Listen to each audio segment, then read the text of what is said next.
Assalamualaikum warahmatullahi wabarakatuh. Nama saya Muhammad Khairil Ayar, nomor absen 23, kelas 10 MIPA 3. Di sini saya akan menerangkan aspek Trigatra dan Pancagatra dalam wawasan Nusantara. Sebelum mengenal itu, Trigatra adalah konsepsi wawasan Nusantara yang di dalamnya terdapat cara pandang dan pengaturan yang mencakup segenap kehidupan bangsa, dinamakan Astagatra yang meliputi Trigatra dan Pancagatra. Trigatra meliputi posisi dan lokasi geografis negara, keadaan dan kekayaan alam, dan keadaan dan kemampuan penduduk.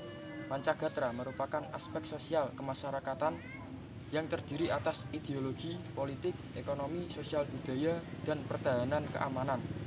Ipolek Sosbudhankam. Langsung saja nomor 1, aspek-aspek Trigatra. Berikut dipaparkan tentang aspek-aspek Trigatra. A. Letak dan bentuk geografi. Ketahanan sosial dalam aspek geografi merupakan segala sesuatu yang ada di permukaan bumi yang dapat dibedakan antara hasil proses alam maupun ulah manusia, yang memberikan gambaran tentang karakteristik wilayah.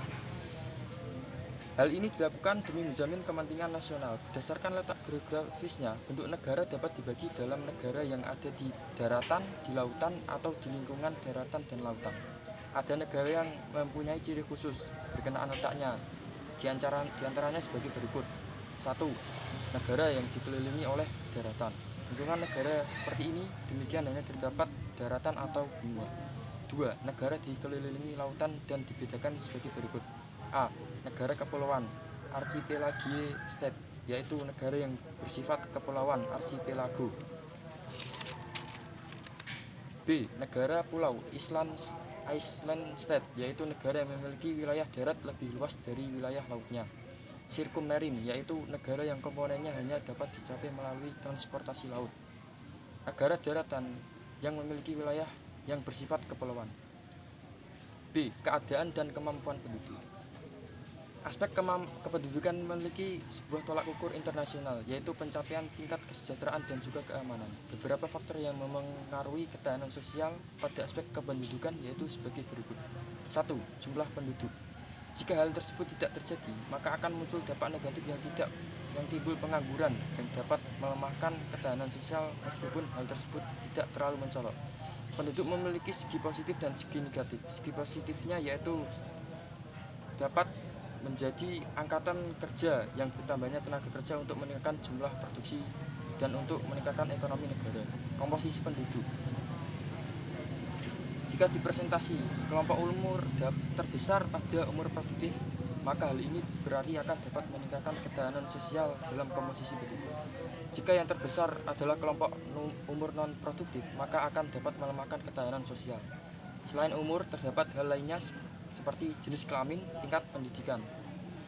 3. Persebaran penduduk.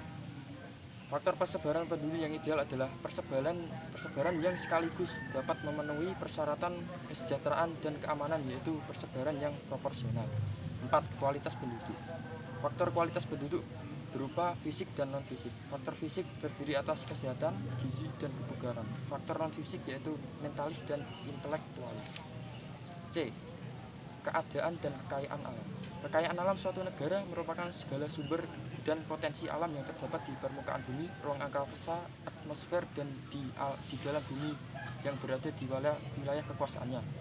Kekayaan alam dapat dibedakan menjadi 7 golongan menurut jenisnya, yaitu sebagai berikut. Hewan, tumbuhan, mineral, tanah, udara, potensi luar angkasa, dan yang terakhir adalah energi alami. Yang kedua, aspek Pancagatra. Aspek Pancagatra sebagai berikut. 1. Ideologi. Ideologi suatu negara diartikan sebagai guiding of principles atau prinsip yang dijadikan dasar suatu bangsa. Dalam strategi pembinaan ideologi, ada beberapa prinsip yang harus diperhatikan sebagai berikut. A. Ideologi harus diaktualisasikan dalam bidang kenegaraan oleh warga negara Indonesia. 2. Ideologi sebagai perekat pemersatu harus ditanamkan pada seluruh WNI. Ideologi harus dijadikan panglima, bukan sebaliknya. 4. Aktualisasi ideologi dikembangkan ke arah keterbukaan dan kedinamisan. 5. Ideologi Pancasila mengakui keanekaragaman dalam hidup berbangsa dan dijadikan alat untuk mensejahterakan dan mempersatukan masyarakat. B. Politik.